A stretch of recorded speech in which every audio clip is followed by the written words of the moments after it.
पुरानी हकायतों में लिखा है कि एक दफ़ा एक मुल्क का बादशाह बीमार हो गया और फिर ठीक होता, फिर बीमार होता, फिर ऐसा बीमार हुआ कि उसे अब लगा कि अब मैं बचूंगा है नहीं। तो उसने पूरी ममलकत में ऐलान कराया कि जो शख्स मेरी जगह एक रात कब्र में गुजारेगा, मेरी जगह एक रात कब्र में गुजारेगा, मैं इस मुल्क का उसे बादशाह बना दूंगा। हर बंदा डर गया, कोई तैयार ना हुआ। सब ने कहा यार कब्र में हम कैसे गुजारे। एक बड़ा गरीब कुम्हार था। कुम्हार पता है किसे कहते हैं? वो मट्टी के बनाते हैं ना बर्तन वगैरह। तो उसके पास, बेचारे के पास कुछ नहीं था, एक गधा था उसके पास। लो जी, कुम्हार ने कहा जी मैं कब्र में लेटने को तैयार हूं। सब ने कहा, बादशाह को इतला दी। बादशाह ने कहा ठीक है, ये एक रात कब्र में गुजारे तो इसको बादशाह बना दो, और बल्कि ये निकलेगा तो ये तुम्हारा बादशाह होगा। लो जी, कुमार खुशी खुशी कब्र में लेट गया। कब्र बंद की गई तो फरिश्ते आ गए, मन रब्बों का है जी, तो तेरा रब कौन है जी? माँ दीन होगा, तेरा दीन क्या है? तो कहने लगा कि ऐ फरिश्तों, मैंने मुझसे क्या हिसाब मांगते हो? मेरे पास तो कुछ नहीं है, तन के कपड़े भी सही नहीं थे, फटे हुए थे, एक गधा था। फरिश्तों ने सोचा हाँ भाई, इसके क्या हिसाब इससे लें। वापस जाने लगे तो एक दिन रुक गए, कहने लगे इसका नामा माल निकालो जरा देखें।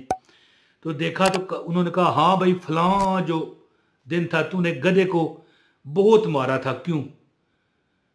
उसके पास जवाब नहीं। अब जनाब मारो जी से 100 दुर्रे। अच्छा जी, फलां दिन तूने गधे से काम लिया और उसे खाना थोड़ा खिलाया, क्यों? मारो जी से 100 दुर्रे। पूरी रात उसकी चंड परेड होती रही है जी। सुबह जब वो कब्र खोली गई, वो निकला कब्र से, उसने सरपट भागना शुरू कर दिया।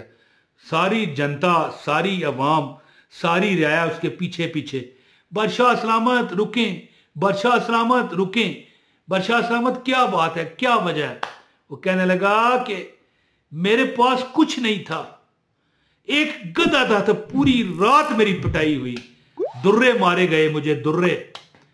तो जो बादशाह होगा उसका क्या हाल होगा? ये जो कहावत है, ये मैंने क्यों आपको सुनाई है? ये जो मैं वजीफा आपको बताने लगा हूं ना कि चलते फिरते किसी भी वक्त पढ़ लें, दौलत आपको मिलेगी, दौलत का हिसाब भी होगा, लेकिन उस दौलत का हिसाब नहीं होगा जिसमें से आप ज़कात भी निकालते हैं, फितरा भी निकालते हैं, खैरात भी निकालते हैं, सदका भी निकालते हैं। तो अल्लाह ताला की ज़ात वो आपके लिए रहमत बना देगी। और ये मैंने वाकया सुनाया क्यों? इसलिए कि एक चीज़ आपको मैं बताना चाहता हूँ। इंशाल्लाह आप गरीब नहीं रहोगे, लेकिन अपनी आखिरत को भी मद्देनजर रखो। ये नहीं कि हम दुनिया में ही सब कुछ पा लें, आखिरत को भूल जाएं। तो वीडियो का यानी पूरी वीडियो जो देखेगा उसको अमल की इजाज़त है। वीडियो का आगाज़ है बिस्मिल्लाहिर्रहमानिर्रहीम, अस्सलाम वालेकुम। एक बार दुरूद पाक ये पढ़ें, सल्लल्लाहु अला मुहम्मद सल्लल्लाहु अलैहि वसल्लम, और कोई भी दरूद पढ़ सकते हैं, जरूरी नहीं ये जो नजर आ रहा है यही पढ़ेंगे, लेकिन बहरहाल ये पढ़ लें, छोटा दरूद है, सल्लल्लाहु अला मुहम्मद सल्लल्लाहु अलैहि वसल्लम। तो इंशाअल्लाह ताला हजूर की बरगाह में आप पहुंचाएंगे, आपकी मुश्किलें अल्लाह आसान करेगा दरूद पाक के सदके। तो एक अमल है, बहुत शानदार अमल है कि देखो, बंदा अगर किसी का हक ना मारे, जो बंदा हकूकुल इबाद, बंदों के हकूक का ख्याल रखे, जैसा कि ये जो मैंने आपको कहावत सुनाई है, ये तो यानी कहानी है, असल क्या होनी है? ये किसी को कब्र में दफन करो तो जिंदा रहे, ये कैसे मुमकिन है? लेकिन चले, समझाना मकसूद है कि एक कहता है कि एक गधा है मेरे पास, मैं उसका हिसाब ना दे पाया, तो जो पूरी रियाया का मालिक होगा वो कैसे देगा? तो इसके लिए जरूरी है कि आप लोगों का हक, रियाया का हक मारे ही ना। किसी को बुरा भला नजायज मत कहें, नजायज। अगर कोई आपसे जुल्म करता है फिर तो आपका बदला लेना हक है, लेकिन नजायज किसी के साथ ना करें। सदका खैरात करें, ज़कात दें, नमाजें अदा करें, इंशाअल्लाह ताला अल्लाह ताला आपको सुरखरू फरमाएंगे। तो अमल बताता हूँ, गुजारिश है वीडियो को लाइक करें, चैनल पर नए हैं चैनल सब्सक्राइब करके बेल नोटिफिकेशन ऑन करें, एक कमेंट भी करें और इस वीडियो को शेयर कर दें। कमेंट लाजमी किया करें ताकि पता चले आप कहाँ से हैं, आपको अमल की इजाज़त हो जाती है। ये जो अमल मैं आपको बताने लगा उनमें 4 अल्फाज हैं टोटल, है जी। अगर आपको नहीं आते तो याद कर लीजिएगा, यहाँ पर मैं शेयर करूँगा, आप उसे देख कर ना उसे स्क्रीनशॉट ले लें और अमल करें। इंशाल्लाह जो मांगोगे मिलेगा। आपके बच्चे, आपके वलदैन, अगर आप कमा रहे हैं, आपके बच्चे बीवी नहीं हैं, तो आपके घर वाले, बहन भाई, वलदैन, तमाम लोग इंशाल्लाह ताला खुशबाश रहेंगे और आप भी इंशाल्लाह उन्हें खिलाएंगे, वो आपको खिलाएंगे। ज़िंदगी बेहतरीन नौकरी मिलेगी, ज़िंदगी में बेहतरीन मौके आपको मिलेंगे, परेशानियां आपकी ख़त्म होंगी। तो वजीफ़ा आप सुन लें, 4 अल्फाज हैं। बिस्मिल्लाहि अला दीनी, बिस्मिल्लाहि अला नफ्सी व वलदी व अहली व माली। ये 4 अल्फाज हैं या 5 अल्फाज हैं। बिस्मिल्लाहि अला दीनी, बिस्मिल्लाहि अला नफ्सी व वलदी व अहली व माली।